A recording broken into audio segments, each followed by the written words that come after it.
କିନ୍ତୁ ସେ ଜିତିବ। ଖେଳ ଭଲରେ କଣ ଆରମ୍ଭ ହେଇଗଲା ନା ବାକି ଅଛି? ମଧ୍ୟପ୍ରାଚ୍ୟର ଯେମିତି ଯୁଦ୍ଧ ଚାଲିଛି ବର୍ତ୍ତମାନ ବିଜେଡି ଦଳର ଯୁଦ୍ଧ ଗୋଟେ ଗୋଟେ ପାଖୁଡା ଖସୁଛି ତାଙ୍କର ବିଜେଡି ଦଳରୁ। ତେଣୁ ସେ ଇଏ ରବିଜରା ମିଶିଲେ ସ୍ୱାଗତ କଥା, କିଛି ଅସୁବିଧା ତାକୁ ପଚାରେ ସେ।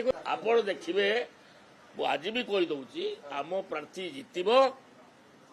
ଦୁଇ ତ ଇଏ ଏଇ ଯୋଉ ଅଛନ୍ତି ତୃତୀୟଟି ଆମ ପ୍ରାର୍ଥୀ ଜିତିବ, ଦିଲ୍ଲୀପ ରାୟ ଜିତିବ। ସେ କେମିତି ଜିତିବ? ଖେଳ ହବ ହଁ, ସେ ସମୟକୁ ଅପେକ୍ଷା କରନ୍ତୁ। ମୁଁ କାହିଁ କହିବି କ୍ଲାସ୍ ଉଠିବ, କିନ୍ତୁ ସେ ଜିତିବ। ଖେଳ ଭଲରେ କଣ ଆରମ୍ଭ ହେଇଗଲା ନା ବାକି ଅଛି? ହଁ ହଁ, କିଛି ଅସୁବିଧା ନାହିଁ, ଆମେ ଜିତିବା। ସିଓଡା କାହିଁକି ଏତେ ପଚାରୁଛନ୍ତି? ସେ ସବୁ ସିଓଡା କିଛି କୁହାଯିବ, ସେଗୁଡା କିଛି କୁହାଯିବନି।